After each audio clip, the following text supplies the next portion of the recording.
गिरफ्तार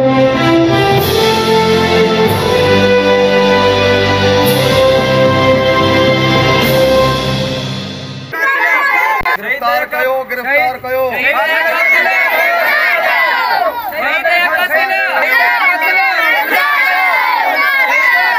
जी नाज़रीन, गोलीबार जे इलाक़े में असां मौजूद आहियूं, जिते 4 महीना अॻु सूबाई आपका सूबाई अॻुवान मुराद अली चाचड़ साहब खे सखर जे इलाक़े में क़त्ल कयो वियो। उन जवाबदारी गिरफ़्त लाइ संदसि वारसनि एहतजाज कयो आहे। अचो हिन सां ॻाल्हियूं कयूं, हिन जो कहिड़ो मुतालबो आहे? असांजे भाउ जा कातिल गिरफ़्तार कया वञनि ऐं उन जे हिसाब सां असांखे तहफ़ुज़ ॾिनो वञे। असांजा 2 मुतालबा इहे ई आहिनि। जीअं असांखे तहफ़ुज़ ॾिनो वेंदो SSP कश्मीर साहब खे ऐं SSP सखर खे असां अर्ज़ु कयूं था त असां मज़लूम आहियूं ऐं असां सां ज़ुल्म थियल आहे। असांजे शहीद भाउ जा कातिल गिरफ़्तार कया वञनि। जेकॾहिं कातिल गिरफ़्तार न थिया, ॿी सूरत में असां एहतजाज जो दाइरो वधाईंदासीं ऐं पूरी सिंध में एपका जे हिसाब सां धरना हणंदासीं ऐं उन खां पोइ जेको आहे असां पंहिंजो रोडनि ते निकिरंदासीं। असां मजबूर थी विया आहियूं। 4 महीना गुज़रण बावजूदि मुख्य जवाबदार 2 गिरफ़्तार थी न सघिया आहिनि ऐं असांजी अपील आहे ऐं असांजो अर्ज़ु आहे जेको अॼु हुकुमराननि खे तूं असां सां महिरबानी करे असांजा मुख्य जवाबदार गिरफ़्तार कराइनि ऐं असांखे तहफ़ुज़ ॾिनो। चवणु चाहियूं था त असांजो मौसम हुयो, रहबर हुयो, वॾो हुयो, मुंहिंजो वालिद साहिबु हुयो शहीद मुराद अली चाचड़ साहिबु। 4 महीना अॻु हुननि खे बेगुनाह शहीद कयो वियो। उनजे खून सां को बि इंसाफ़ न थियो आहे। असां SSP इरफान समेत अलाए केतिरा चकर हणी चुका आहियूं। अॼु सुबुह करे वियो आहे। हिन वक़्तु असांखे खुलेआम धमकियूं ॾेई रहिया आहिनि त तव्हां केस तां हथु खणो, न त तव्हांखे ॿी सूरत मारे खून कंदासीं। ख़ुदा रा असां सां इंसाफ़ कयो वञे। शहीद मुराद अली चाचड़ साहब जेके कातिल आहिनि अॼु बि घुमनि पिया।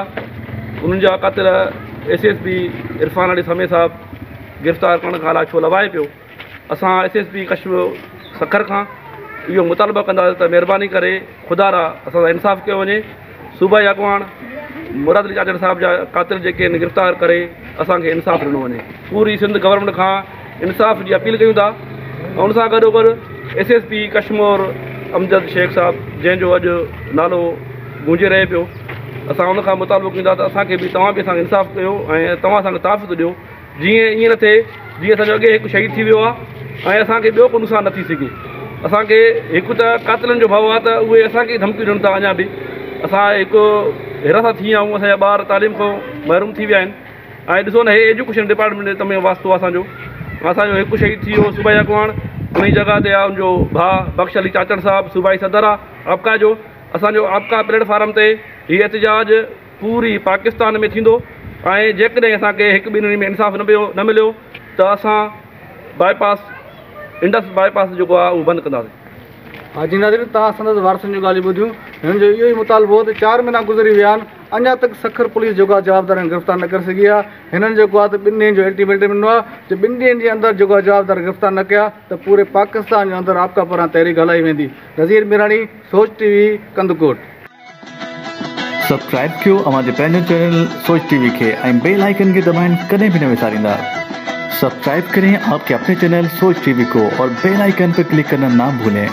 Don't forget to subscribe our channel Soch TV and press the bell icon.